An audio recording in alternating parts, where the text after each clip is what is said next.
कर रही हैं मैया जी। कल हम लोगों ने राम कथा में श्रवण किया कि भगवान राम का माता सीता से विवाह हुआ। जनक जी ने संदेशा भेजा अयोध्या, और जब सीता जी का संदेशा लेकर के विवाह का पाती लेकर के जब वो गए, पत्री लेकर गए, तो अयोध्या में उन्होंने पानी नहीं पिया। दशरथ जी ने कहा आप कहाँ से आए? बोले जनकपुर से। आपके बेटे राम ने हमारी बेटी जानकी से विवाह किया है, आपको निमंत्रण देने आए हैं कि आप बारात सजा करके हमारे यहाँ प्रस्थान कीजिए, आइए। दशरथ जी ने उनको ठहराया, पानी इत्यादि दी। बोले नहीं, आपके यहाँ पानी नहीं पिएंगे। क्यों नहीं पानी पिएंगे? क्योंकि आज से हमारी बेटी का संबंध आपके नगरी में हो रहा है। बाप जब अपनी बेटी को विवाह कर देता है ना, तो बेटी के यहाँ कुछ खाता पीता नहीं है। ये पुरानी परंपरा रही है। आजकल के बाप तो बहुत कुछ ले लेते हैं बेटियों से, कर्जा ले लेते हैं और चुकाते ही नहीं है। कलयुग में ऐसे बाप हैं। कलयुग के बापों के बारे में लिखा तो है कि जो मन में आता है वो लोग करते हैं।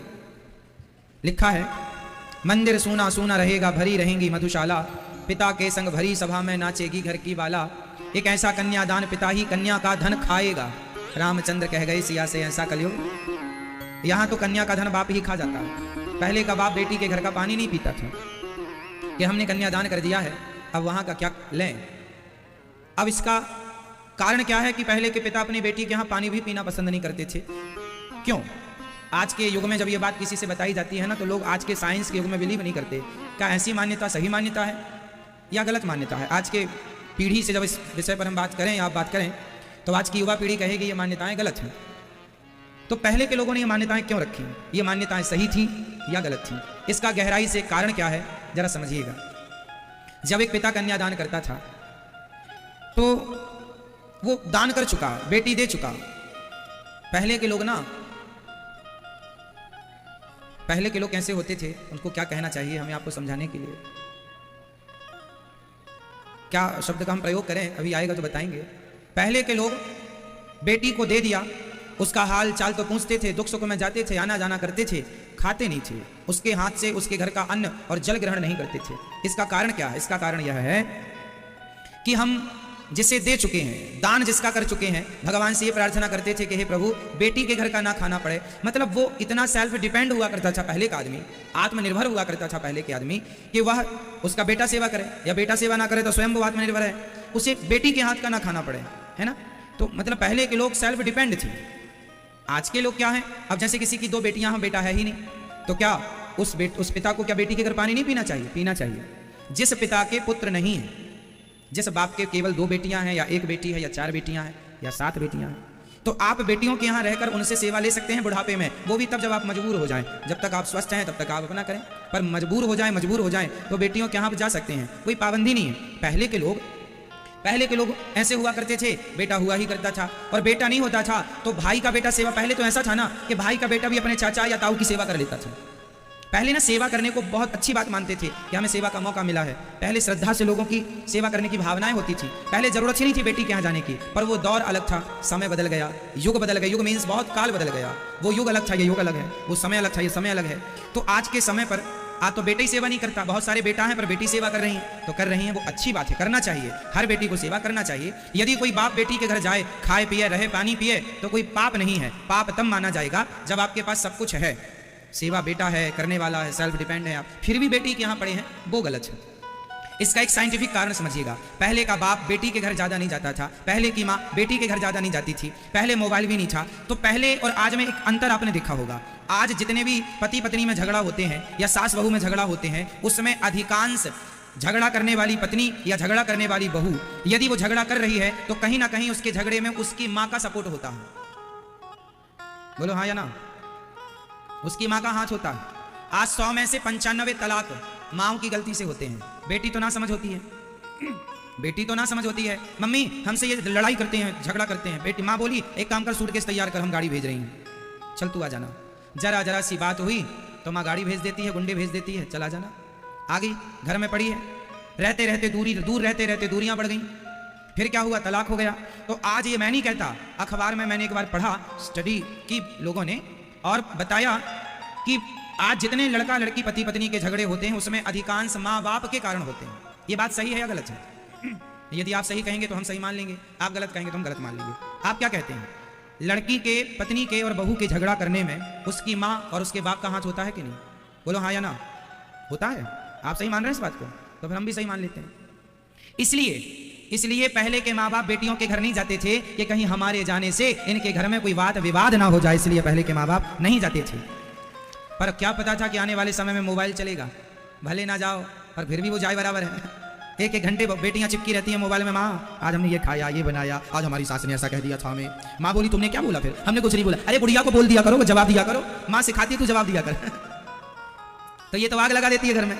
इसलिए पहले के लोग बेटी के घर का पानी भी नहीं पीते थे कि हमारे कारण जाओ आओ हाल चाल लो और आ जाओ। ज्यादा रुकने से क्या होगा?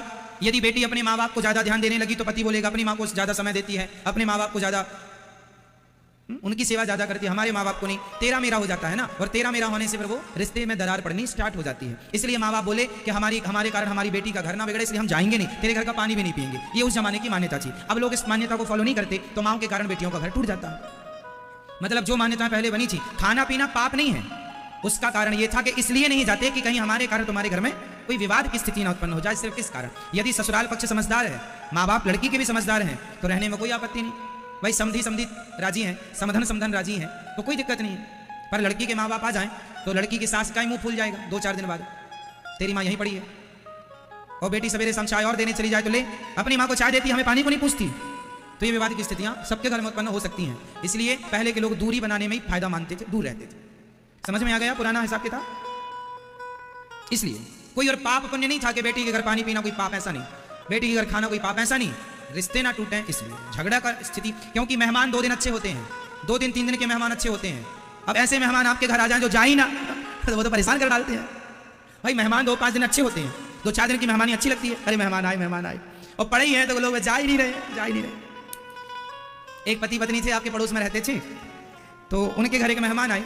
तो जब आए तो उन्होंने खूब बढ़िया उनको खीर पूड़ी बना के खवाया। दूसरे दिन बड़ा खवाया, कढ़ी और चावल खिलाया। तीसरे दिन फिर उन्होंने बढ़िया आलू के पराठे बनाकर खिलाए। चौथे दिन मेहमान को फिर बढ़िया सा उन्होंने अच्छे पकवान इत्यादि बनाकर खिलाए। तो पत्नी बनाए और मेहमान खाएं। पति पत्नी कहे मेहमान आए हैं, खाओ पियो। अब मेहमान को इतना बढ़िया खाना पीना लगा कि बेचारे वो मेहमान ठहर गए तरीके से। 2 दिन हो गए, 4 दिन हो गए, 6 दिन हो गए। अब पति पत्नी में खुसर पुसर चालू हुई, क्यों? ये कब जाएंगे? पति बोला अब चले जाएंगे, शायद कल चले जाएं। कल हुआ तो कल भी खूब खाए, फिर भी ना गए। तो एक दिन पूछ लिया आप कब जाएंगे? आप कब जाएंगे? उन्होंने कहा नहीं अब हम जाएंगे ही नहीं। बहुत अच्छा लग रहा है। अब तो पत्नी ने मुंह फुला लिया, हे भगवान। अब उन्होंने प्लान किया कि इसको कैसे भगाएं। बोले ये क्यों नहीं जा रहा है? बोले लहट गया है खाने में, खाने को लहट गया जानते हो? खाने को लहट गया है। एक काम करो अब 2 दिन घर में भोजन ही मत बनाओ, और हम तुम आपस में लड़ते हैं। जब हम तुम लड़ेंगे पति पत्नी तो ये भाग जाएगा। पति बोला हम तुमसे कैसे लड़े, आज तक तो कभी लड़े नहीं। पत्नी बोली झूठ मूठ का लड़ना। लो अब लो पति पत्नी ने झूठ मूठ की लड़ाई शुरू की। उसने उसको ऐसा कहा, अरे तुमने हमें ऐसा कह दिया, आज हम भोजन ही नहीं बनाएंगे। अब मेहमान बाहर सुन रहा है, बोले लो आज तो भोजन ही नहीं बनेगा। अब जैसे तैसे भोजन नहीं बनाया, पर जो रखा था वो दोनों अंदर पति पत्नी ने खा लिया। मेहमान को कुछ नहीं मिला। आज पूरा दिन मेहमान भूखा रहा। दूसरे दिन फिर सवेरे सवेरे लड़ लिया। मेहमान को लगा राम राम अब तो लगता है भोजन मिलेगा नहीं। तो मेहमान अपना बोरिया बिस्तर तैयार करने लग गए। और आज पति पत्नी ने जोर से लड़ाई की, जोर से बाहर खूब आवाज जाए, खूब लड़ाई भिड़ाई की। आज हम खाने को नहीं देंगी तुम्हें, बनाएंगे नहीं, जाओ तुम ऐसा कहते हो वैसा कहते हो। खूब लड़ाई हुई। मेहमान को लगा दाल गलने वाली नहीं, मेहमान जाने लगे। और जब मेहमान गए तो पत्नी रो रही थी, रोने का नाटक कर रही थी। तो पति बोला अरे काहे रो रही है, वो तो चले गए मेहमान, हमने तो तुम्हें झूठ मूठ का डांटा था। पत्नी बोली हम भी तो झूठ मूठ के ही रो रही थी, हम सही का नहीं रो रही थी। पति बोला हम भी झूठ मूठ का नहीं डांट रहे थे। तब मेहमान आके बोला हम भी झूठ मूठ के गए थे, हम भी कोई सही में जोड़ी गए। जैसे तुम झूठ मूठ का लड़ रहे थे वैसे हम भी झूठ मूठ के गए, वहां से लौट के आ गए। हम मेहमान बोले चलो बनाओ। तो ऐसे मेहमान भी बेकार तो जाए ही ना। इसलिए आओ जाओ ये अच्छा है। तो इसलिए जनक जी के यहां से जब गए और बारात लेकर आइए, निमंत्रण दिया। दशरथ जी तो नाचने लगे। दशरथ जी के यहाँ पूरे अयोध्या में दीपक जलाए गए, घर घर उत्सव मनाया गया, ढोल नगाड़े तैयार हुए। राम जी की बारात चली। राम जी की बारात चली, संग में भरत जी और शत्रुघ्न जी बैठे थे। जब बारात चली तो लोगों ने पूछा कि भैया बारात जा रही है, दुल्हा कहाँ है? अब कैसे बताएं कि दुल्हा पहले ही से ससुराल में है। तब रथ में भरत जी को बिठा दिया गया, पगड़ी बगड़ी लगा के। कोई पूछे दुल्हा कहाँ, तो पूरे अयोध्या थक गए ना बताते बताते, दुल्हा कहाँ दुल्हा कहाँ दुल्हा कहाँ। एक गांव से नहीं, हर गांव में ये सवाल, दुल्हा कहाँ दुल्हा कहाँ। तो दशरथ जी ने बैठा दिया भरत जी को और कहा ये दुल्हा है। भरत जी और राम जी को अलग अलग थोड़ी दिखते थे, लगभग एक सी थे। चली बारात जब जनकपुर पहुंचे तो जनक जी ने देखा कि राम जी के 3 भाई और हैं। तो दशरथ जी के चरणों में उन्होंने प्रस्ताव रखा कि महाराज, यदि हमारी बेटी का विवाह, जैसे सीता का विवाह राम जी से, बाकियों का विवाह यदि इनसे हो जाए तो काम बन जाए। अभी श्री राम जी ने धनुष तोड़ा ही था कि वहां पर स्वयं परशुराम जी आ गए। परशुराम जी आ गए और परशुराम जी बड़े गुस्से में, धनुष किसने तोड़ दिया? लक्ष्मण जी ने मोर्चा संभाला। भैया ने तोड़ दिया है, पुराना था, टूट गया छूते ही, आपको क्या दिक्कत हो रही है? अरे हमारे शंकर जी का धनुष था। परशुराम जी ने खूब डांटा, लक्ष्मण जी ने खूब चुटकियां ली, बड़ा विनोद हुआ। परशुराम जी ने कहा बच्चा तू बहुत बोल रहा है, अभी तुझे मृत्यु दंड दूंगा। लक्ष्मण जी बोले हमें मौत का डर ना दिखाओ महात्मा जी, तू हमें जानता नहीं हम कौन है। हाँ हाँ खूब जानते हैं, वही परशुराम जी ने हो अपनी मां को मार डाले थे। अब तो परशुराम जी बहुत आग बबूला। तब लक्ष्मण श्री राम जी ने चरणों में माथा नवाया, महाराज ये दास अपराधी है, जो दंड देना है दो। परशुराम जी को फिर राम जी ने समझाया कि आप गलती कर रहे हैं पहचानने में। परशुराम जी ने अपना धनुष दिया, बोले इस पर डोरी चढ़ा दो कि तुम्हें मान लूंगा कि तुम भगवान हो। राम जी ने धनुष लिया तो तुरंत धनुष आ गया, राम जी के बाद डोरी चढ़ाई। परशुराम जी ने राम जी को प्रणाम किया। ये कोई सामान्य नहीं, भगवान ही लीला करने के लिए प्रकट हुए हैं राम जी के रूप में। नीलाम भुजस्याम। अब राम जी का विवाह माता सीता से, भरत जी का विवाह माता मांडवी से, शत्रुघ्न जी का विवाह श्रुतकीर्ति से और लक्ष्मण जी का विवाह माता उर्मिला से। चारों विवाह संपन्न हुए। बहुत दिनों 6 महीने तक बारात रुकी है। खूब खाना पीना रहना सब आनंद हुआ, खूब गालियां हुई। विवाह उत्सव में गालियां होती हैं लड़कों वालों की तरफ से, लड़की वाले की तरफ से समधी को दी जाती हैं, समधन को दी जाती हैं, समधी के चाचा को, समधी के ताऊ जी को गालियां मिलती हैं, मीठी मीठी प्यार भरी गालियां, है ना। और खूब विवाह का उत्सव जब पूरा हुआ, दशरथ जी ने जनक जी से कहा अब हमें आज्ञा दीजिए। अब माता सीता को विदा करने का जब जनक जी ने विदाई की, तो जब एक पिता अपनी बेटी को विदा करता है तो कितना दुखी मन से विदा करता है एक पिता। जनक जी अपनी बेटी को जब विदा करने लगे, पूरा जनकपुर माता सीता के वियोग में तड़पने लगा, मछली की तरह रोने लगे सब। और माता सीता के प्रेम में सारी सखियां विह्वल हो गईं। जनक जी के गले लग रही हैं माता सीता, माता सुनैना के गले से लग रही हैं। विदाई विदाई होती है। कहते हैं जिसके पैरों में विमाई फटी ही नहीं, वो पीर पराई क्या जाने, और जिसने बेटी को जन्म दिया ही नहीं, वो बेटी की विदाई क्या जाने। जिसने बेटी को जन्म नहीं दिया वो बेटी की विदाई जान ही नहीं सकता, बेटी की विदाई क्या होती। श्री जनक जी ने अपनी बेटी को समझाया। मां समझा रही हैं, बेटी आज से तेरे पति तेरे भगवान हैं। जब पहले बेटी विदा होती थी ना, तो उसके पहले मां अपनी बेटी को समझाती थी, आज से तेरी मां सास होगी, तेरे पिता तेरे ससुर होंगे, तेरा पति तेरा भगवान होगा, और हम मां बाप को तू भूल जाना। अब तेरा घर तेरा परिवार ससुराल में अब हम तेरे कोई नहीं है, क्योंकि हमने तेरा दान कर दिया है, और दिए हुए दान पर फिर दानी का अधिकार नहीं होता। आपने दे दिया, अब उस पर आपका कोई अधिकार नहीं। यदि आपने अधिकार जमाया तो फिर वो दान हुआ ही नहीं, वो दान नहीं है। जब माता सीता विदा होने लगी तो उनकी मां ये सब चीजें समझा रही। पूरा इतिहास गवाह है। माता सीता ससुराल गई, उसके बाद कभी वो जनकपुर वापस नहीं आई, कभी वापस नहीं आई। राम जी पर संकट आया, 14 साल का वनवास जाना था। वनवास राम जी का हुआ, पर माता सीता का वनवास तो हुआ नहीं था, पर माता सीता ने साथ दिया। सुख दुख में पति का साथ देना, यही स्त्री धर्म है, यही स्त्री का धर्म है। और ये संस्कार एक पिता से और एक मां से बेटी को मिलते हैं। बेटियों के संस्कार ससुराल में बनते और बिगड़ते नहीं हैं। बेटी के संस्कार उसके घर में उसके माँ बाप के पास ही उसके संस्कार बनते हैं या बिगड़ते हैं। बेटियां ससुराल में बिगड़ती नहीं हैं, बेटियां मायके में ही या बन जाती हैं या बिगड़ जाती हैं। बिगड़ी बेटी ससुराल जाएगी तो ससुराल भी बिगाड़ेगी, और बनी बेटी यदि ससुराल जाएगी तो ससुराल को भी बनाएगी। इसलिए आपकी बेटियों को आप थोड़ा जिम्मेदारी दीजिए, बेटों को संस्कार दीजिए, पर बेटों से ज्यादा संस्कार बेटियों को दीजिए, क्योंकि बेटों के कंधों पर एक कुल की जिम्मेदारी है, बेटियों के कुल में दोनों कुलों की जिम्मेदारी है। बेटी के कंधे पर दो जिम्मेदारी होती है। इसलिए आपको बेटे से ज्यादा बेटी को समझदार बनाना चाहिए। बेटा समझदार हो, पर बेटी से डबल समझदार बेटी का होना आवश्यक। घर में यदि मर्द बुरा है पर स्त्री अच्छी है तो भी गृहस्थी चल जाती है, पर मर्द अच्छा है स्त्री बुरी है तो गृहस्थी नहीं चलती। मर्द बुरा है, पुरुष किसी का बुरा है, तो बुरे पुरुष के संग गृहस्थी स्त्री निभा लेती है, लेकिन स्त्री बुरी हो तो उस बुरी स्त्री के साथ बहुत कम केस में वो गृहस्थी चलती है। इसलिए पुरुष से ज्यादा समझदार स्त्री का होना जरूरी है। इसलिए बेटे का जन्म भाग्य से होता है और बेटी का जन्म सौभाग्य से होता है। कहते हैं हर बेटी के भाग्य में बाप होता है, हर बेटी के भाग्य में बाप होता है, पर हर बाप के भाग्य में बेटी नहीं होती। हर बेटी के भाग्य में बाप होता है, भले जन्म देते मर जाए पर बाप तो होगा ना कि मेरा बाप कोई था। हर बेटी के भाग्य में बाप होता है, पर हर बाप के भाग्य में बेटी नहीं होती। बेटी किस्मत वालों को मिलती है। इसलिए बेटा एक भाग्य से होता है और बेटी सौभाग्य। सौभाग्य मीन्स 100, भाग्य जब प्लस हो जाते हैं तब बेटी का जन्म होता है। इसलिए बेटे से ज्यादा बेटी का श्रेष्ठ स्थान है। इसलिए हमारे यहाँ बेटे का नाम बाद में है, बेटी का नाम पहले। राम जी का नाम बाद में लिया जाता है, सीता का नाम पहले। सीता राम, सीता राम सीता कोई नहीं कहता, सीता राम सब कहते, क्योंकि सीता लेडी फर्स्ट। क्योंकि फर्स्ट मीन्स ये नहीं कि केवल कहने में फर्स्ट ना, स्थान भी फर्स्ट है। हमारे सनातन धर्म में जितना सम्मान एक स्त्री का है उतना सम्मान किसी का नहीं। हमारे सनातन धर्म में सबसे अधिक सम्मान नारी का है। हमारे यहाँ नारी को देवी कहा जाता है। हमारे भारत में केवल हिंदू, पूरी दुनिया में केवल हिंदू ऐसा है जो कन्याओं को बुलाकर उसके पांव में माहौर लगाकर उसे देवी मानकर उसको भोग लगाकर उसको चरण वंदन करता है। हमारे घर देवी आई है, हमारे घर लक्ष्मी आई है। दुनिया में और कोई धर्म ऐसा नहीं है जो नारी का इतना आदर करता हो कि कन्याओं के पांव धोकर पीता हो। केवल हिंदू लोग कन्याओं को देवी मानकर उनके चरणामृत लेकर के और देवी मानकर नवरात्रि में या इत्यादि दिनों में पूजा करते हैं।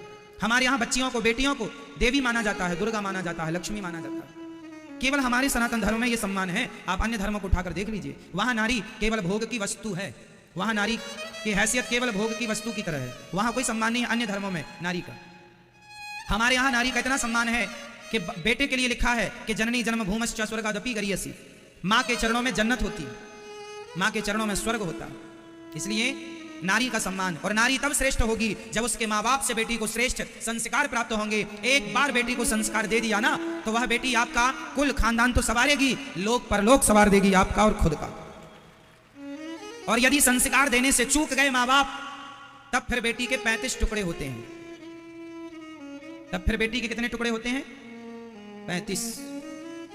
बेटियों के टुकड़े हो रहे हैं आजकल, आपने खूब देख रहे हैं, मार कर उनके टुकड़े कर करके फेंक दिया जा रहा है। किन बेटियों के टुकड़े हो रहे हैं? उन बेटियों के जिन बेटियों के माँ बाप ने सही वक्त पर सही संस्कार नहीं दिया। काश संस्कार दिया होता और बेटियों ने संस्कार को फॉलो किया होता, चरितार्थ किया होता, तो आज उस बेटी के इतने टुकड़े ना होते, उसकी ये दुर्गति ना होती। किसी भी घटना में आप ये देखिए कि किसकी गलती ज्यादा है और किसकी गलती कम। अरे दुनिया तो आपका शोषण करने ही बैठी है, दुनिया तो आपको लूटने ही बैठी है। आपको विवेक से चलना है, क्या सही है क्या गलत है। किसी से भी प्यार कर लेना और किसी से भी प्यार करके अपने माँ बाप से ना बताना और अपने आप को ही होशियार मानना, यही बेटियों की सबसे बड़ी गलती होती है। आजकल की बेटियां अपने माँ बाप को बेवकूफ समझती हैं। कुछ बेटियां, हमारे माँ बाप तो कुछ नहीं जानते, हम बड़ी हो गई हैं, हम आत्मनिर्भर हो सकती हैं, हम सेल्फ डिपेंड हैं, हमें किसी के सहारे की जरूरत नहीं है, किसी की सलाह एडवाइस की जरूरत नहीं है, हमें कोई आवश्यकता नहीं। और उसी का परिणाम है कि 35 टुकड़े हो जाते हैं।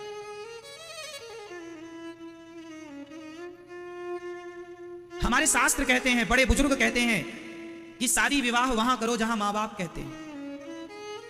गलत ट्रैक पर ना जाओ ना जाओ ना जाओ। लेकिन आज के मॉडल जमाने को कौन समझाए? अब जितनी बची बेटियां हैं आप सीख लेना, समझ लेना, ये दुनिया सिर्फ आपका शोषण करने के लिए बैठी है। आप देखो ना, किसी लड़के के संग वो लड़की जाकर रह रही है, उसके माँ बाप को गलत जानकारी दे रही है, वो कह रही है कि हम सखियों के साथ हैं, सहेलियों के साथ, पर रह रही है लड़कों के साथ, लड़के के साथ। फिर अपने माँ बाप की आंखों में धूल झोंक रही है। इससे नुकसान किसका हुआ? हुआ ना नुकसान। आपका झूठ आपकी जान लेगा, आपकी गलती आपको दंड देगी, किसी और को नहीं। इसलिए अपनी अपनी बेटियों को समझा दो। प्यार का भूत सवार हो जाता है कुछ लड़कियों को। प्यार करना बुरा थोड़ी है, प्यार करना चाहिए, परंतु प्यार किससे करना चाहिए? माता सीता ने राम जी से क्या प्यार नहीं किया? क्या माता सीता ने राम जी से प्यार नहीं किया? किया। प्यार करने का थोड़ी कोई मना कर रहा है। शादी कर लो, अपने पति से प्यार करना, अपनी पत्नी से प्यार करना। शादी के पहले ही आजकल लोग संबंध बना लेते हैं, लड़के लड़की आजकल संबंध में रहने लग जाते हैं। अब बताइए, शादी के पहले कोई लड़की किसी पुरुष से संबंध बनाए तो ये एक पतिव्रता नारी के क्या लक्षण हैं? क्या यही हमारी भारत की संस्कृति रही है? क्या ये हमारा संस्कार है? ये संस्कार हमारे नहीं रहे। हमारे संस्कार तो ये रहे हैं, शादी के पहले हमें कोई स्पर्श ना करे और शादी के बाद हमारा पति ही हमारा भगवान है, उसके सिवा दूसरा पुरुष या तो हमारा पिता बनेगा या हमारा भाई बनेगा या हमारा बेटा बनेगा। ये भारत की संस्कृति रही है। ये संस्कार हर माँ बाप को अपनी बेटी को देना चाहिए। यदि दे दिया ये संस्कार, तब तो आपने अपनी बेटी को सब कुछ दे दिया। और वरना पैसे देने से कोई बड़ा नहीं होता साहब। आप करोड़ दे देना अपनी बेटी को दहेज में, करोड़ देने से आप बड़े बाप ना होंगे। संस्कार कितने दिए हैं आपने। इसलिए हर माँ बाप को अपनी जिम्मेदारी, आजकल के माँ बाप बेटियां और बेटा पैदा तो कर लेते हैं पर पाले पलते नहीं है। महाराज जी हमारी बेटी सुनती नहीं है, हमारा बेटा सुनता नहीं है। ऐसा माहौल क्यों बना लिया है आपने अपने घर का कि आपके ही बच्चे आपकी नहीं सुनते। इसका मतलब यह हुआ कि आप असफल माँ बाप हो गए, आप फेल हैं। आप फेल हैं माँ बाप, जो फेल माता पिता, असफल माता पिता। आपने अपने बच्चों को संस्कार देने में आप असफल रहे। वो माता पिता सब, शास्त्र क्या कहते हैं, माता शत्रु पिता वैरी ये न वालो न पाठिता न शोभते सभा मध्य हंस मध्य बको यथा। वह माता पिता शत्रु हैं जो अपने बेटा और बेटी को अच्छे संस्कार नहीं देते, अच्छी शिक्षा नहीं देते। शत्रु है वह। माता शत्रु पिता वैरी, पिता दुश्मन है। यदि आपने अपने बच्चों को सही समय पर सही संस्कार नहीं दिए तो दीजिएगा बेटियों को संस्कार। और अपनी बेटियों को ये केस जरूर दिखाइएगा कि देख लो आंखें फाड़ फाड़ करके, जो तुम्हें प्यार का भूत सवार है ये दुनिया। जो लड़की के 35 टुकड़े हुए, इस लड़की ने भी उस लड़के से प्यार ही तो किया था। क्या किया था? प्यार किया था। लेकिन उस लड़के के पास तो ऐसी 4 लड़कियां और थी, उसके पास तो ऐसी 4 और थी, तो उसने काट दिया। जिसे तुम प्यार कहती हो मेरी बेटी हो, मेरी बहनों, प्यार नहीं है, वो वासना है, वासना। कब समझोगी इतनी सी बात। सामने वाला तुमसे प्यार नहीं करता, केवल अपनी शरीर की भूख आपके द्वारा आपसे मिटाना चाहता है। आप केवल उसका शिकार हैं। आपका वो शोषण तब तक करेगा जब तक उसका जी नहीं भर जाएगा। और जी भरने के बाद उसने भी उस लड़की का खूब शोषण किया, जी भर गया, पेट भर गया तो 35 टुकड़े कर दिए। यही तो हो रहा, भर गया जी। अब उसने बनाया होगा दबाव कि हमसे शादी करो, जब तुमने हमारे शरीर का शोषण किया शादी करो। इसने शादी से मना किया, उसने जिद की तो इसने उसको मार दिया। ये हो रहा है। अब पता नहीं ये बहन बेटियां जरा सी बात को कितनी देर में कब समझेंगी। नहीं समझोगी तो कहीं तुम्हारी भी ये दुर्गति ना हो।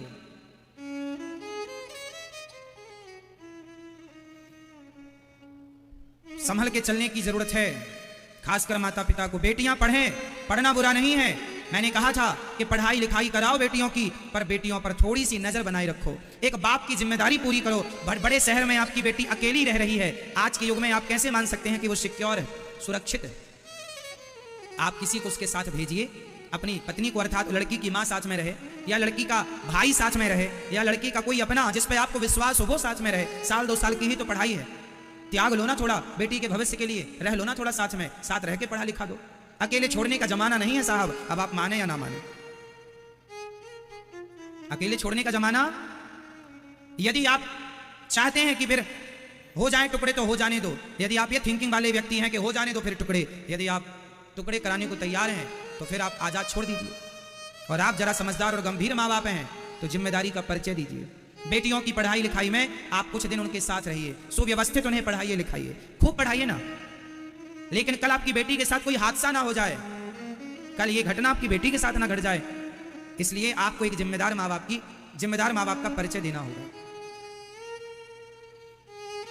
माता सीता की जब विदाई होने लगी, एक लड़की जब विदा होती है अपने पिता से लिपट कर रोती है, अपनी माँ से लिपट कर रोती है।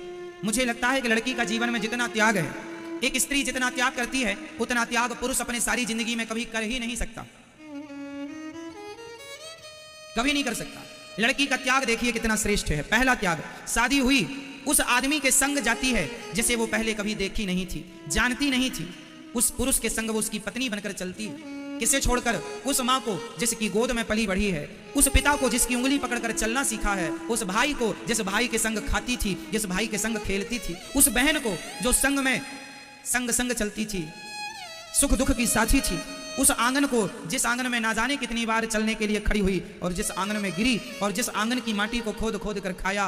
आज वो आंगन, आज वो पिता, आज वो माँ, आज वो भाई, वो बहन, सबको छोड़कर एक लड़की अपने उस पति के संग जिंदगी गुजारने चलती है जिसे वो अभी तक जानती ही नहीं, जिसे नहीं जानती उसके साथ जा रही है, उन्हें छोड़कर जिन्हें वो जन्म से जानती थी। एक पति के लिए नारी कितना त्याग करती है, अपनी माँ का, पिता का, भाई का, बहन का। इतना ही नहीं, अपने नाम का बलिदान देती है। एक लड़की का नाम मायके में कुछ था, पर ससुराल में जाकर उसका नाम चेंज हो जाता है। नाम ही नहीं, सरनेम भी चेंज हो जाता है। यदि वो चाहे तो सरनेम नाम चेंज कर ले, वरना सरनेम तो चेंज, जाति चेंज हो जाती है। यदि लड़की मायके में फलानी जाति की थी तो ससुराल में उसका नाम बदल जाएगा, गोत्र बदल जाएगा, उसकी जाति बदल जाएगी। मांग भरती है, मांग है खुद की पर सिंदूर पति के नाम का। हाथ उसका है पर चूड़ी पति के नाम की, हाथ उसका है पर लाली मेहंदी की पति के नाम की। इतना त्याग तो सन्यासी भी शायद करता हो। इसलिए जब ससुराल पहली बार जब बहू आए तो ससुराल के लोगों से मेरी प्रार्थना है, सास ससुर देवर पति जेठानी इत्यादि सबसे मेरी प्रार्थना है, वो जो लड़की है ना वो किसी की बेटी है, आपके घर आई है बहू बनकर, तो उसे भी बहू बाद में मानना, बेटी मानकर पहले उसका स्वागत करना चाहिए, सम्मान करना। मेरी बेटी है। यदि हर ससुराल के लोग अर्थात माता सास ससुर यदि अपनी बहू को बेटी मानकर रखें और बहू भी अपनी सास ससुर को अपने माँ बाप मानकर रहें, तो अपने आप आपका घर स्वर्ग हो जाएगा। आपके घर में संसार का सारा सुख और सुकून और शांति होगी। इसलिए जब बेटी चली तो एक बाप अपनी बेटी के लिए क्या कहता है, जरा ध्यान से सुनिएगा। बेटी के लिए आप सब ये गीत गाया करते हैं विदाई, और बाप बेटी से प्यार करता है। बाप ज्यादा अपनी बेटी के पक्ष में होता है और मां हमेशा अपने बेटे के पक्ष में होती है। फिर दोनों का विवाह होने के बाद ये उल्टा हो जाता है,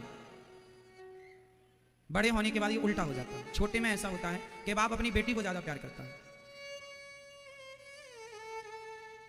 क्या गुजरती है उस बाप की जब बेटियां किसी लड़के के साथ भाग जाती हैं, कितनी रात वो सोता कहां होगा, कहां नींद आएगी उस बाप को।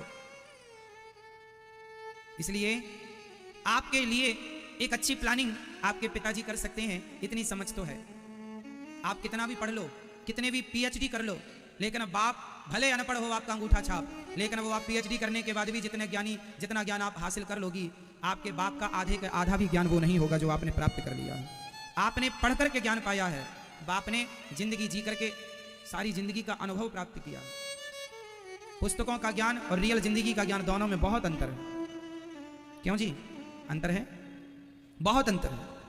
इसलिए माता सीता जब विदा हुई तो जनक जी दशरथ जी को प्रणाम करने आए, तो दशरथ जी ने उनके पांव छूकर कहा, आप हमें ना प्रणाम कीजिए, आप देने वाले हैं। देने वाला बड़ा होता है कि लेने वाला?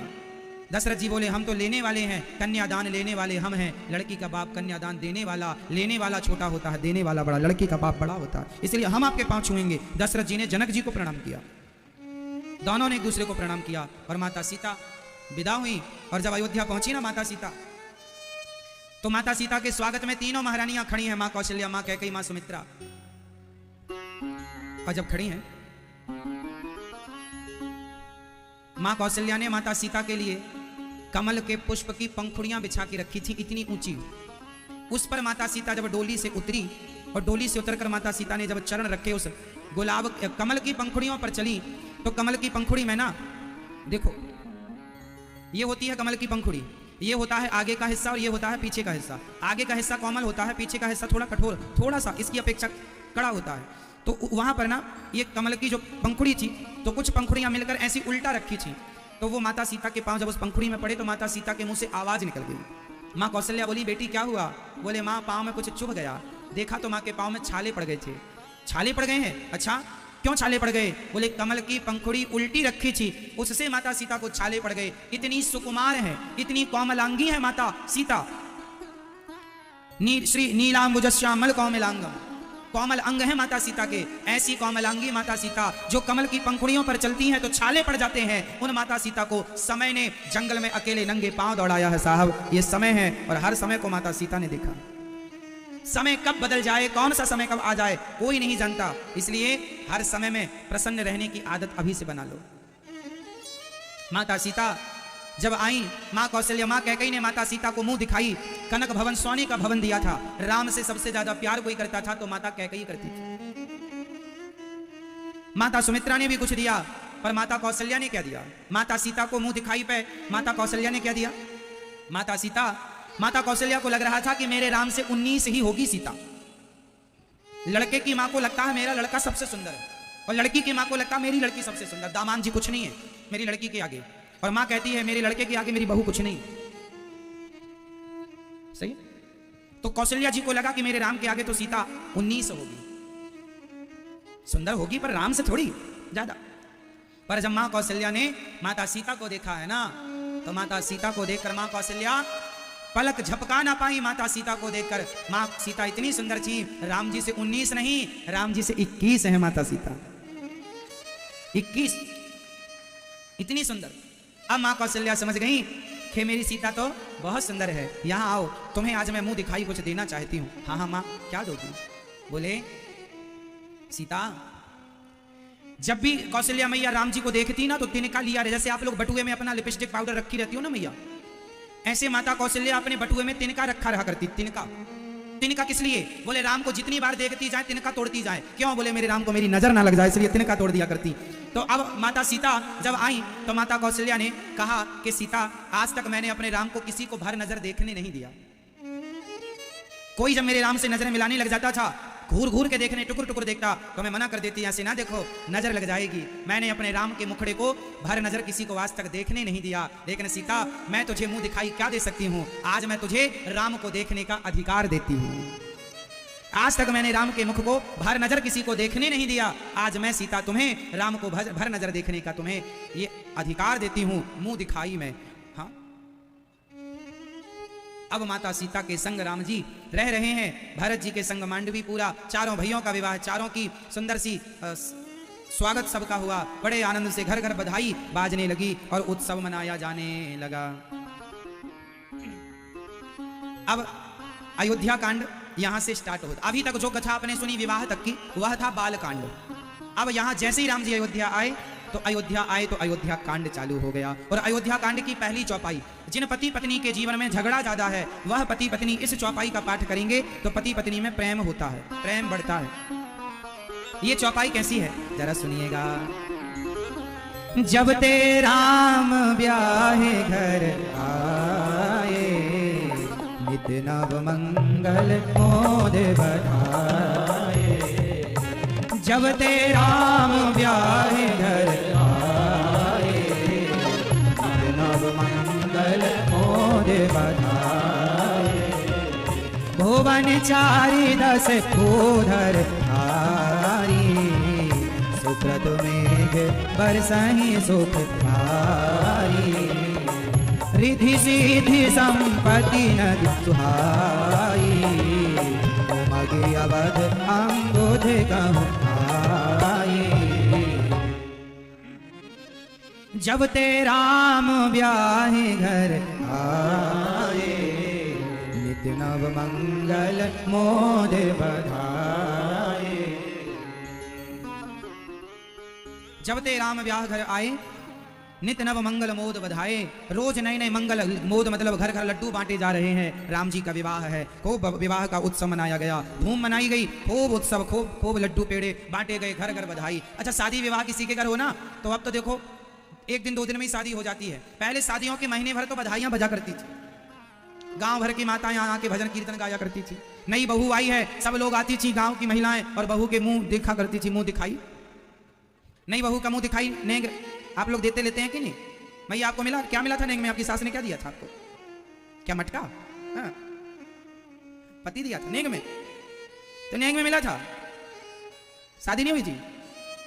नेग की चीज अलग होती है, शादी अलग होती है।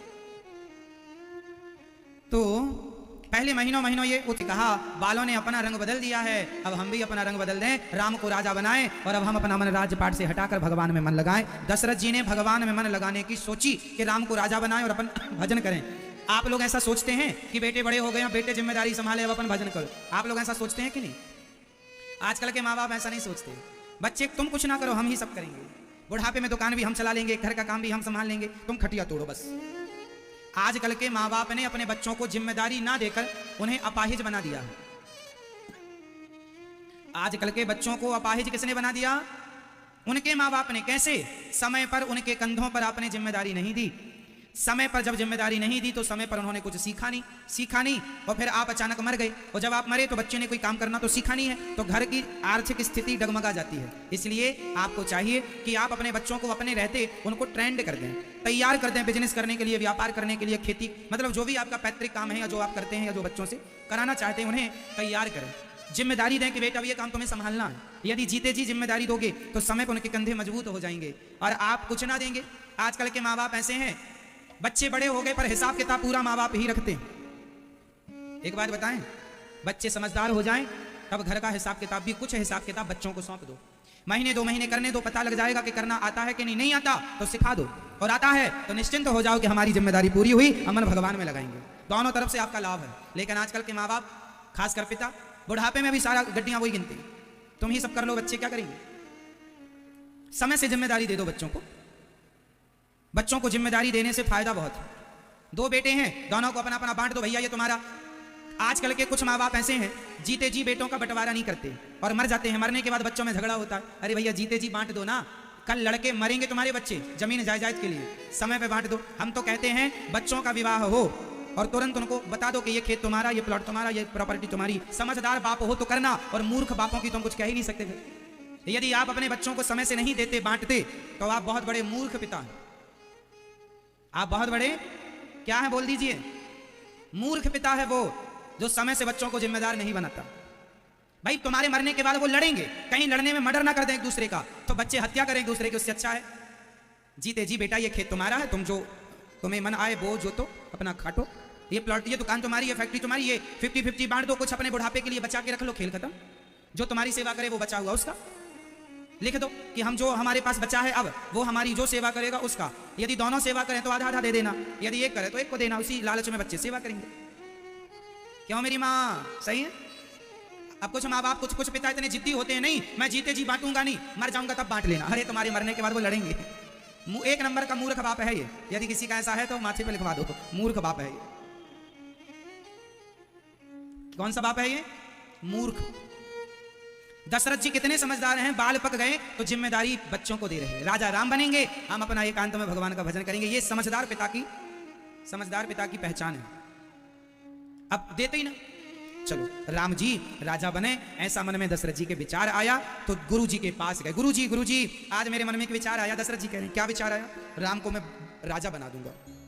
गुरु से वशिष्ठ जी बड़े प्रसन्न हुए और गुरु जी बोले, बैगी विलंब न करिए नृप, साजिए सब ही समाज, सुदिन सुमंगल तब ही जब राम हो ही जो बेराज। कई लोग कहते हैं गुरु वशिष्ठ जी ने कैसा मुहूर्त निकाला कि राम जी को वनवास जाना पड़ा। अरे गुरु जी ने मुहूर्त निकाला ही नहीं था। गुरु जी ने कहा कि दशरथ जी राम जब राजा बनेंगे तब का मुहूर्त अच्छा होगा। सुदिन सुमंगल तब ही जब राम हो ही जुबराज, जब राम को राजा बनाओगे तब का मुहूर्त अच्छा है। पर दशरथ जी ने कह दिया मैं कल राजा बनाऊंगा। अब कल तो कभी होते ही नहीं। दशरथ जी ने अच्छे काम को कल पर टाल दिया। बस ये गलती हो गई दशरथ जी की, है ना। राजा दशरथ जी से इतनी सी गलती हो गई, सारे मंत्रियों को जाकर अपना प्रस्ताव सुनाया कि अब हम राम को राजा बनाएंगे। ये चालू हो गई चर्चा, चारों तरफ चर्चा फैल गई, राम जी राजा बनेंगे। अब सारा हर्ष उल्लास से पूरा नगर में भूरे ढोल नगाड़े बजने लगे, खूब लड़ुआ बटने लग गए। जब लड़ुआ बटने लगे तो किसी ने मंथरा को लड़ुआ दे दिया। किसको लड्डू दिया? अब यहां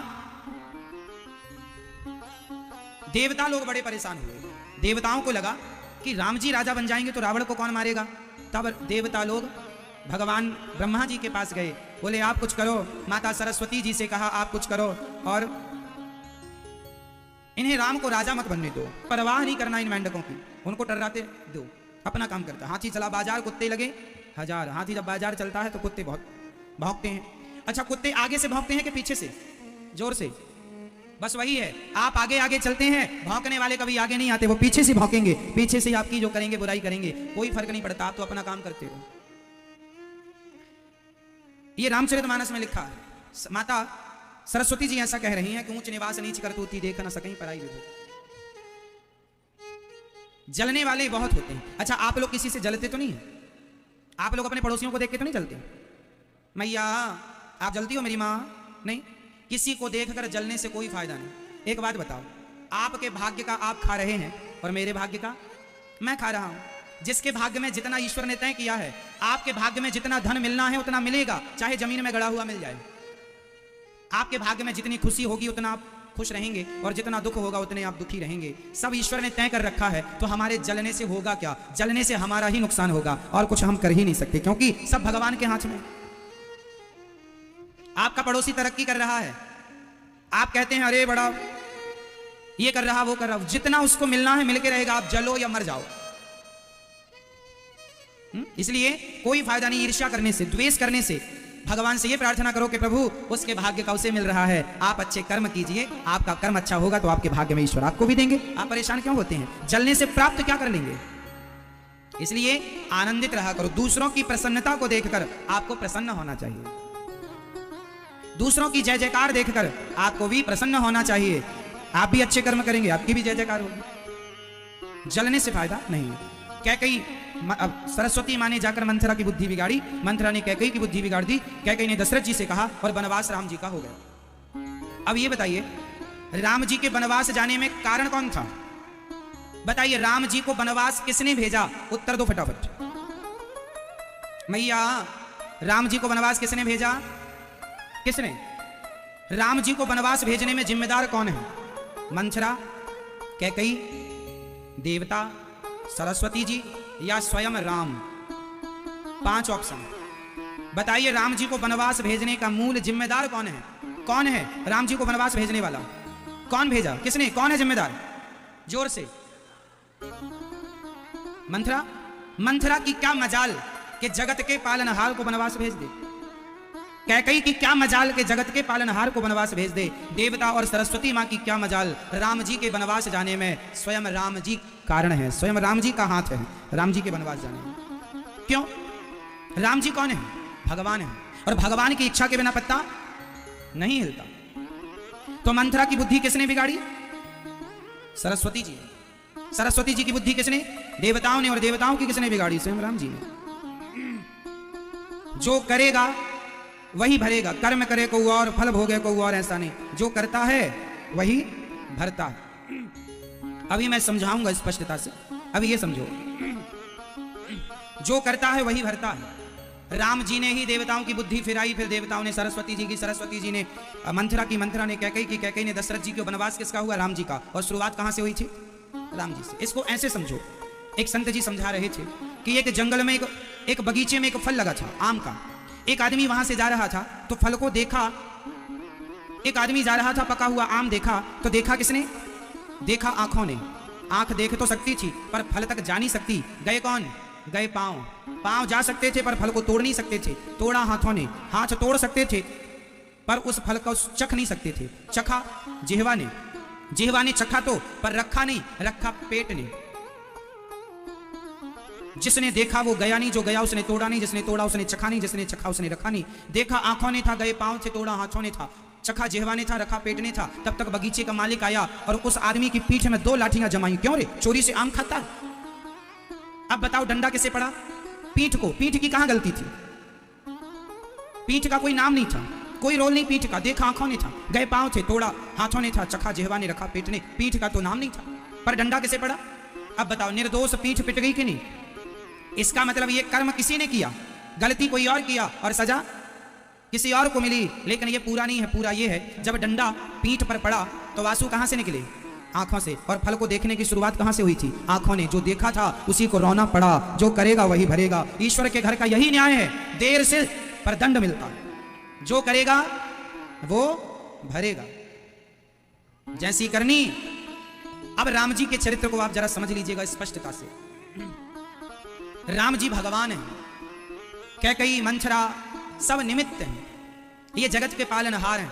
ये लीला करना चाहते हैं तो लीला करने के लिए इन्हें वनवास जाना है, इसलिए इन्होंने निमित्त मंथरा और कैकई को बनाया है। ठीक है। कथा यह है कि जब राम जी छोटे से थे ना, तब माता कैकई की एक बार आंखें मूंद ली मेरे राम ने। कैकई ने कहा, राम खोलो। मैं समझ गई बेटा तुम राम ही हो। राम जी बोले, माँ मैं एक शर्त पर आपकी आंखें खोलूंगा। हाँ हाँ बताओ बेटा क्या चाहते हो? माँ मैं आपसे कुछ मांगना चाहता हूं। क्या दोगी माँ? हाँ बेटा बोलो तो सही। जब मुझे मेरे पिता वनवास भेजने लगे ना माँ, जब मुझे मेरे पिता राजा बनाने लगे ना माँ, तो आप मुझे वनवास भेज दें। कैकई माँ ने कहा, बेटा मैं तुम्हें वनवास क्यों भेजूंगा? तुम ना भेजूंगी, तुमने गुनाह क्या किया है? क्यों वनवास भेजूं? राम जी ने कहा, माँ मेरा जन्म रावण इत्यादि दुष्टों को मारने के लिए हुआ है। आप वनवास भेज दोगी तो मैं ये सेवा करके आऊंगा, कार्य करके आऊंगा। संतों की सेवा के लिए मेरा अवतार हुआ है। कैकेयी मां ने कहा, राम क्या तुम अयोध्या में रहकर नहीं मार सकते? रावण को अपना काम अयोध्या में रहकर नहीं कर सकते? तब राम जी ने कहा, मां मैं तो अयोध्या में रह के रावण को मार सकता हूं, पर एक आदमी है जिसे अयोध्या में रह के नहीं मारा जा सकता। बताओ वो कौन था जिसे अयोध्या में, अरे राम जी अयोध्या में रह के रावण को मार देते, क्या बुराई थी? जाते युद्ध करते, युद्ध में ललकारते मार देते, यही तो राजा लोग युद्ध तो करते थे। कुंभकर्ण को भी मार सकते थे। एक आदमी था जिसे अयोध्या में रह के नहीं मारा जा सकता था। बताओ वो कौन था? विभीषण को तो मारा ही नहीं राम जी ने। मैया बताओ वो कौन था जिसे अयोध्या में रहकर नहीं मारा जा सकता था? कौन था वो आदमी? नाम था मेघनाथ, रावण का बड़ा बेटा मेघनाथ। मेघनाथ को वरदान था, मेघनाथ को वरदान था कि 12 वर्ष तक जो नींद और नारी का त्याग करेगा वही मेघनाथ को मार सकता है। 12 वर्ष से नींद नारी जो त्यागेगा, इसके अलावा युद्ध करेगा सो वह मारा जावेगा। इसी के सत पर है वह जीवित मेघनाथ बलवान, सुन लीजिए स्वामी गुप्त कथा का ज्ञान। कैकेयी मां को राम जी ने सारी बात समझाई थी। तब कैकेयी मां ने कहा, अच्छा ठीक, पर मां जब आप मुझे वनवास भेजोगी ना तो आपका नाम बदनाम हो जाएगा, आपके नाम को लोग लेना पसंद नहीं करेंगे, आपके नाम का बड़ा अपमान होगा, आपको गालियां मिलेंगी। कैकेयी मां ने कहा, मेरे राम यदि मेरे अपमान से तेरा सम्मान बढ़ता हो तो मेरा अपमान होने दे, मैं इस अपमान के घूंट को पी जाऊंगी, सह लूंगी। पूरी रामायण में आप उठाकर देख लीजिएगा, माता कैकेयी का यदि पात्र, सोचिए कि पूरी रामायण में यदि कैकेयी मां ना होती तो राम कथा क्या होती? राम कथा यदि राम कथा है तो केवल कैकेयी माता के कारण। राम जी यदि मर्यादा पुरुषोत्तम हैं तो केवल कैकेयी माता के कारण। हाँ या ना? हटा दीजिए, आप थोड़ी देर के लिए कल्पना कीजिए, इमेजिन कीजिए कि रामायण में कैकेयी नहीं है और राम जी को कोई वनवास भेजा ही नहीं। जिसके जीवन में कष्ट नहीं है, जिसके जीवन में विपत्ति नहीं है, उसका जीवन कोई जीवन ही नहीं है। इसलिए जीवन में विपत्ति आएगी तो आप राम बनकर उभरेंगे, आप महान बनेंगे। आपकी विपत्ति आपको बड़ा बनाती है, ना कि छोटा। दूसरी बात याद रखो, आपको आपके जीवन में जितना सुख मिलेगा, आपके जीवन में आपको सुख मिला और आपके जीवन में आपको दुख मिला। एक आदमी सुखी रहा सारी जिंदगी और एक आदमी दुखी रहा सारी जिंदगी, इतिहास किसका लिखा जाएगा, सुखी का या दुखी का? राम जी टोटल धरती पर कितने वर्ष तक लीला की है बताओ? राम जी ने कितने वर्षों तक लीला की है बताइए? इस धरती पर राम जी कितने वर्षों तक रहे? लगभग 11,500 वर्षों तक राम जी ने राज्य किया है। कितने वर्ष तक? लगभग। क्योंकि लगभग मैं इसलिए बोल रहा हूं, कहीं 10,500 वर्षों का उल्लेख है तो कहीं 11,500 वर्षों का उल्लेख है, कहीं 12,500 वर्षों का भी उल्लेख। अब आप कहेंगे अलग अलग क्यों है? क्योंकि अलग अलग कल्प की कथाएं हैं। जैसे हमने उस दिन समझाया था इस बात को आपको कि रावण 4 रावणों की कथा है। एक बार उस रावण को मारने राम जी आए, एक बार उस रावण को, ये मैंने उस दिन समझाया था, फर्स्ट दिन या सेकेंड दिन आपको समझाया था। तो राम जी लगभग, आप मान के चलिए लगभग राम जी ने 11,500 वर्षों तक राज्य किया, लगभग। अब राम जी ने 11,500 वर्षों तक राज्य किया है, पर रामायण में 11,500 वर्षों का उल्लेख है, उनकी लीलाओं का उल्लेख 11,500 वर्षों की सारी लीलाओं का उल्लेख थोड़ी है। केवल 14 साल में राम जी ने जो जो किया वो 14 साल गिने जाते हैं बस। 14 साल में ही राम कथा पूरी हो जाती है, जबकि राम जी धरती पर रहे 11,500 वर्षों तक। पर गिना कितना जाता है? राम जी के सुख के दिनों को कोई याद नहीं करता। राम कथा राम के सुख के दिनों की नहीं है, राम कथा राम जी के दुख के दिनों की है। अरे दुख के दिनों को ही लोग सुनते हैं, सुनाते हैं, याद करते हैं कि विपत्ति में उसने कौन सा निर्णय लिया, कैसा डिसीजन लिया, ये मायने रखता है। तो राम जी का वनवास क्यों हुआ, माता कैकेयी ने क्यों किया, ये मैंने आपको समझाया। अब आगे चलते हैं। मंथरा नाम की एक गोस्वामी जी लिख रहे हैं, नाम मंथरा मंदमती चेरी के कय केरी, अजस पिटारी ताही करी गई गिरा मति फेरी। अयोध्या में एक मंथरा नाम की दासी रहा। यह मंथरा कौन है? ये कैकेयी माता की दासी है। ये मंथरा की कथा ऐसी है कि कैकेयी के जो पिता थे, कैकेयी नरेश जो कैकेयी के पिता थे, उनके सेनापति हुआ करते थे मंथरा के पति। मंथरा की कहानी सुनिएगा। ये मंथरा कौन है, इसका जन्म कहां हुआ, कैसी है ये, इसका चाल चलन क्या है, वो समझिएगा। मंथरा के पिता कैकेयी के, माता कैकेयी के जो पिता थे, जो कैकेयी नरेश कैकेयी देश के राजा थे, उनके यहां मंथरा के पति मंत्री पद पर थे। परंतु एक बार उन्होंने कुछ गलत किया, तो कैकेयी के पिता ने उन्हें फांसी का दंड दिया था। क्योंकि गलत तो गलत है, कुछ गलत किया होगा, कुछ भी जब तो गलत किया, और जब गलत किया तो मंथरा के पति को फांसी की सजा हुई। मंथरा का पति मर गया, मंथरा हो गई विधवा। तब मंथरा ने मन में कहा था, कैकेयी नरेश, अच्छा कैकेयी एक लौती बेटी है अपने बाप की। कहा था मंथरा ने, जैसे तूने मेरे सुहाग को उजाड़ दिया, मैंने भी तेरी बेटी के सुहाग को ना उजाड़ दिया, तो मेरा नाम मंथरा नहीं। इसलिए जब मंथरा छोटी थी, उसके पति को दंड मिला, तो पति तो मर गया पर पत्नी अकेली बची, तो राजा ने दयावश उसे अपने घर में काम में रख लिया। तो मंथरा वहां काम में रहने लगी, कैकेयी का बड़ा ध्यान रखती। तो बचपन से इसने कैकेयी को पाला पोसा था, बड़ा लाड़ प्यार ऊपर से था, अंदर से कपट था कि इसका विवाह होगा तब मैं इसको विधवा करूंगी। कितना गहरा षड्यंत्र रहा। इसलिए आपके साथ में रहने वाले लोग, आपके संग उठने बैठने वाले लोग आपके लिए क्या सोचते हैं, कैसे पता लगेगा? ठीक है, सावधान। उस द्वापर में मामा शकुनी थे और त्रेता में मंथरा थी। जब मंथरा ने सुना कि राम जी राजा बनने लगे, लड्डू इसे भी मिला, पूछा क्यों, क्या बात का लड्डू है? बोले राम राजा बनने वाले, तू जरा नाच ले। उसने कहा काहे को नाचूं? और वो मंथरा कैकेयी मां के पास गई। और मंथरा जब गई कैकेयी मां के पास, तो मंथरा ने, उस समय कैकेयी मां आराम कर रही थी। हमने बताया ना, मां कैकेयी थोड़ी आलसी थी, सोने पे ज्यादा विश्वास करती थी, दिन भर जहां समय मिल जाए वहीं। तो उस समय आराम कर रही थी, तो मंथरा पहुंची और मंथरा ने कहा, तुम तो पांव पसार के सो। देखो भड़काने वाले लोग कैसे भड़काते हैं, आज मैं आपको यहां स्पष्ट समझा दूं। मंथरा कहीं गई नहीं, आज भी मंथरा जिंदा है। बोलो मेरी मां, फर्क कितना है?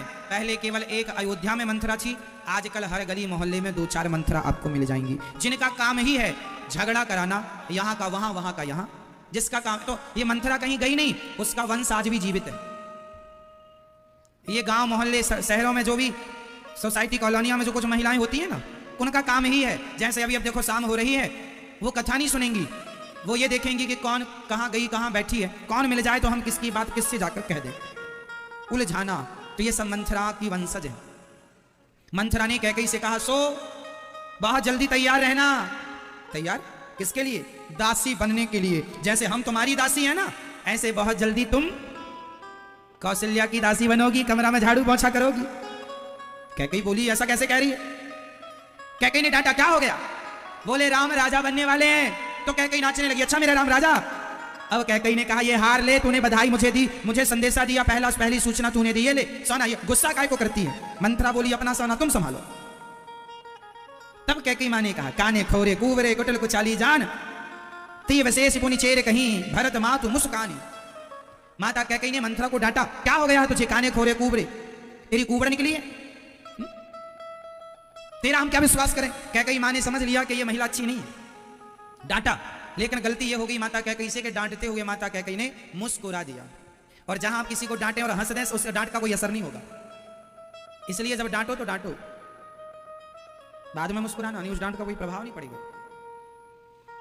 उसी तरह मंथरा को कोई प्रभाव नहीं पड़ा, और मंथरा ने जो कैकेयी मां के कान भरने शुरू किए, सुनो मैं तो तुम्हारा भला चाहती हूं, सुनो राम को राजा बनाने वाले हैं दशरथ जी, और सुनो कब राजा बनाने वाले हैं? जब तुम्हारा बेटा भरत ननिहाल चला गया, सोने में बना रहे हैं, ताकि भरत को कुछ देना ना पड़े, राम राजा बन जाएंगे। फिर राम राजा बनेंगे तो कौशल्या बनेंगी राजमाता, और तुम बनोगी राजमाता के कमरे में झाड़ू पोंछा लगाने वाली।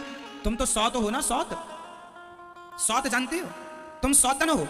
कद्रु विनतहि दीन दुख तुम ही कौशल्या देव। भरत को बंदी गृह में डाल के और बंदी बना देंगे, और पूरा राज्य राम हड़प लेंगे। ऐसा मंथरा ने कैकेयी को जब भड़काया, तो धीरे धीरे क्या हुआ? आप किसी से झूठ कुछ कहिए, तो आदमी झूठ को, जब एक झूठ को 10 बार कहा जाता है ना, तो वह झूठ भी सत्य जैसा लगने लग जाता है। एक झूठ को 10 बार किसी से कहा जाए तो वह झूठ उसे क्या लगता है? सत्य। मंथरा का झूठ माता कैकेयी ने सत्य मान लिया और धीरे धीरे मंथरा की बातों में आने लग गई। कद्रू विनिता का, कद्रू और विनिता, कद्रू कौन है? कद्रू है सर्पों की माता और विनिता है श्री गरुण जी की माता। कद्रू और विनिता में एक बार क्या हुआ था, आप लोग जानते हैं इस कथा को? सुनो। कद्रू ने सूर्य भगवान के घोड़ों को देखकर कहा कि सूर्य भगवान के जो घोड़े हैं वह काले हैं। विनिता ने कहा नहीं, ये तो नीले हैं। कुछ लोग सफेद भी कहते हैं, ये तो नीले हैं। कद्रू ने कहा नहीं नहीं, काले हैं। शर्त लगी कद्रू और ये कद्रू विनिता दोनों एक ही पति की 2 पत्नियां थी, साथ दोनों में शर्त लगी। कद्रू ने कहा, कद्रू मीन्स सर्पों की माता, कालिया नाग की माता है, ये नागों की माता है कद्रू, और गरुण जी की माता है विनिता। तो कद्रू ने कहा कि सूर्य भगवान के घोड़े काले हैं। विनिता ने कहा नीले हैं।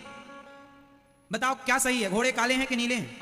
व्हाइट कह लो या नीले कह लो, क्योंकि कुछ लोग व्हाइट कहते हैं, कुछ नीले, पर नीला नीले हैं। तो क्या सही है, काले हैं घोड़े के नीले हैं? घोड़े तो हैं नीले, नीले थे, परंतु कद्रू ने कहा कि काले हैं। शर्त लगी तो विनिता को लगा जब सही है तो अच्छा सुनो, यदि तुम शर्त हार गई तो तुम हमारी दासी बन के रहोगी। ठीक है, शर्त लग गई दोनों में। कद्रू ने अपने बेटों से कहा जाओ सूर्य भगवान के घोड़ों में लिपट जाओ। तो सारे सांप, काले काले सांप गए और घोड़ों में लिपट गए पूरे, तो घोड़े हो गए काले। और जब सूर्य भगवान आए तो उनके घोड़े काले। कद्रू ने कहा देखो काले हैं, तुम शर्त हार गई, चलो आज से तुम ये अपना अच्छी वाली साड़ी उतार दो और ये दासी वाली साड़ी पहनो, आज से तुम हमारी दासी हो। और खूब अत्याचार किया कद्रू ने, फिर खूब मारना पीटना, तुम दासी हो, मारना पीटना, बहुत तंग किया साहब, बहुत परेशान। तो कैकेयी ने कहा, मंथरा ने कहा कैकेयी तुम्हें भी कौशल्य ऐसे ही मारेगी पीटेगी। देखो जरा कहां की बात कहां समझा रही है ये मंथरा। एक दिन गरुण जी आए विनिता मां से, अपनी मां से मिलने। तो मां को गरुण जी ने देखा, मां ने देखा, गरुण जी ने देखा मां की हालत ऐसी, एक हड्डी की हो गई। मां ये कैसी हालत बना रखी है? मां ने कहा बेटा तेरी ये मां ने शर्त लगाई थी, मैं हार गई।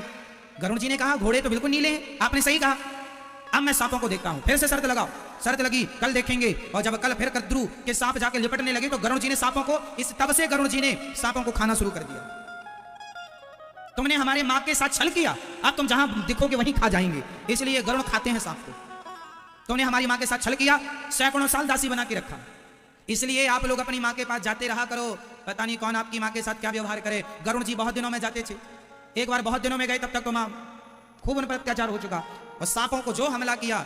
और फिर विनिता ने कद्रू से कहा मैं शर्त जीत गई, अब तू मेरी दासी, पर मैं तुझे दासी वासी नहीं बनाऊंगी, तू अपनी पत्नी की तरह रह। कोई अत्याचार नहीं किया विनिता, क्योंकि सज्जन थी। और सांपों को जो मारा गरुण जी ने, सारे सांप भागे। तो एक सांप आके यमुना जी में रहने लगा, उसी का नाम था कालिया नाग। यहां पर श्राप था गरुण जी को कि आप यहां आ नहीं सकते इस क्षेत्र में, उस यमुना जी के तट पर, इसलिए यहां आते नहीं थे। इसलिए गरुण जी के डर से यहां के छिप गए थे कालिया नाग, इसलिए फिर छिप ही रहे वो। फिर भगवान ने कालिया नाग को मारा, वो आप कथा जानते हैं। इसलिए गरुण जी से सारे सांप डरते हैं। तो ये सारी सौतों की कथा, खूब कथाएं सुनाई मंथरा ने कैकेयी को भड़काने के लिए। और जब कैकेयी को भड़काने के लिए जब ऐसी कथाएं सुनाई तो कैकेयी मंथरा की बातों में आ गई और आकर के क्या बोली, परऊं कूप तुवे बचन पर सकल पूत पति त्याग, कहसी मोर दुख देखी बड़ कस न करब हित लाग। कैकेयी मां ने कहा तू कहेगी मैं कुएं में गिर जाऊंगी, तू कहेगी मैं अपने पुत्र को, पति को त्याग दूंगी, आज से तू मेरी गुरु, मैं तेरी चेली। भड़काने वाले लोग भड़काते ऐसे हैं, उसको बिल्कुल कैप्चर कर लेते हैं, अपने वश में कर लेते हैं, फिर वो किसी की नहीं सुनता या सुनती। क्यों मेरी मां सही है? भड़काने वाले जब किसी को भड़काते हैं गजब तरीके से भड़काते हैं। मंथरा ने ऐसे भड़काया, कैकेयी ने सरेंडर कर दिया और कहा दशरथ, अब कैकेयी बोली बताओ मैं क्या करूं? तब मंथरा ने कहा कि तुझे 2 वरदान देने का दशरथ जी ने कहा है, तू आज कोप भवन में चली जा, कपड़े उतार देना, श्रृंगार उतार देना, सामान्य कपड़े पहनना, और दशरथ जी आए तो जब तक राम की सौगंध ना खाएं तब तक ना मांगना। देखो कितनी चतुर है ये, पूरा षड्यंत्र जानती। आप लोग भी ऐसे भड़काने वाले लोगों से जरा सावधान रहना, नहीं आपके घर में भी ऐसी आग लगाते हैं लोग। कैकेयी ने पूरा प्लान किया था और कहा कि जब तक राम जी की सौगंध दशरथ जी ना खाएं तब तक मांगना मत। अब कैकेयी अपना काम करके, अब यहां गोस्वामी जी कह रहे हैं, को ना कुसंगति पाए न साही, कुसंग पाकर कौन नहीं बिगड़ा। इसलिए आपको एक बात समझनी चाहिए, इस धरती पे, इस संसार में त्याज्य क्या है? बताओ, किसका त्याग करना चाहिए? किसका त्याग करना चाहिए? कुसंग का। किसका त्याग करना चाहिए? कुसंग का। कुसंगति पाकर के कैकेयी मां बिगड़ गई। कुसंगति पाकर के कौन नहीं बिगड़ा। इसलिए आप अपने बच्चों को, अपनी बेटी, अपने बेटों, अपने आप को कुसंग से बचाइएगा। कुसंग ही सर्वनाश करने वाला है और सत्संग ही आपका लोक परलोक संवारने वाला है। इसलिए सठ सुध रही सत्संगति पाई, पारस परस कुधात सुहाई। सत्संग से बिगड़े लोग सुधर जाते हैं और कुसंग से बने लोग बिगड़ जाते हैं। इसलिए हम आपसे और आपके बच्चों से कहते हैं कि आप कथाओं का संग कीजिए। ये दास आपके जीवन को बिगड़ने नहीं देगा। मेरी एक भी बात आपने मान ली तो मुझे विश्वास है कि आप अपने जीवन में कभी असफल नहीं हो सकते, यदि मेरी बातों का आपने अनुसरण कर लिया, मान लिया तो। इसलिए आप अपना मोबाइल निकाल लो और यूट्यूब पर आज 92 लाख लोगों का परिवार पूरा हो गया है। आप भी चैनल को सब्सक्राइब कर लीजिएगा। आप यूट्यूब पर कि राम को राजा बनाने का समय है और ये क्या अनहोनी हो रही है। दशरथ जी बहुत डर गए। धीरे धीरे दशरथ जी जाने लगे। कैकेयी माँ के पास जब पहुंचे तो माता कैकेयी आज बड़ी डरावनी लग रही है। दशरथ जी डर गए, देवी ये क्या तुम अंधकार भरे कमरे में बैठी हो और तुम्हारा श्रृंगार फैला हुआ है, बाल फैले हुए हैं, क्या है ये? इसी का नाम है साहवत्रिया चरित्र। नारी एक नारी है, एक नारी है माता कौशल्या, एक नारी है माता कैकेयी। दोनों नारियों में बहुत अंतर है। अब आप देखिए कि आपको कौन सी नारी बनना पसंद है। कैकेयी मां ने, राम जी ने कहा था कि मुझे वनवास भेजना, लेकिन राम जी ने यह नहीं कहा था कि तुम अपने पति के साथ अत्याचार करना। अब यहां यह काम कैकेयी मां अपने से कर रही है। षड्यंत्र। कहीं ना कहीं माता कैकेयी के अंदर लोभ जाग गया। लोभ इस बात का कि मेरा राम, मेरा भरत राजा बनेगा तो मैं महारानी कहलाऊंगी, अयोध्या की राजमाता कहलाऊंगी। जहां लोभ होता है वहां विनाश होता है। लोभ ना हो। माता कैकेयी दशरथ जी से कह रही हैं, क्या देवी आपने कोप भवन में बैठकर, कोप भवन सोनी सकुच उराऊ, भय बस अगहुड़ परई न पाऊ। कैकेयी मां ने कहा आप बड़े कपटी। दशरथ जी ने कहा मैं कपटी हूं? क्या कपट किया देवी? आपने ये कपट किया कि आप राम को राजा बना रहे हैं और आपने हमें बताया भी नहीं। दशरथ जी को लगा अच्छा शायद इन्हें हम बताए नहीं इसलिए गुस्सा है। अरे तो क्या बात है, हमने अभी तक इसलिए नहीं बताया क्योंकि तुम ही तो कहा करती थी बुढ़े हो गए हो अब राम को राजा बनाओ। मैं राम को राजा बनता हुआ देखना चाहती हूँ, तो मैंने तुम्हें स्वयं आकर सरप्राइज देना चाहा था, लेकिन तुम्हें तो पता चल गया। कैकेयी मां बोली मुझे क्यों ना पता चलता, आपने मेरे साथ कपट किया है। कौन सा कपट किया? बोले मेरे बेटे को तुमने ननिहाल भेजकर और बेटे के सोने में तुमने राम को राजा बनाने की घोषणा कर दी। एक बार हमसे पूछा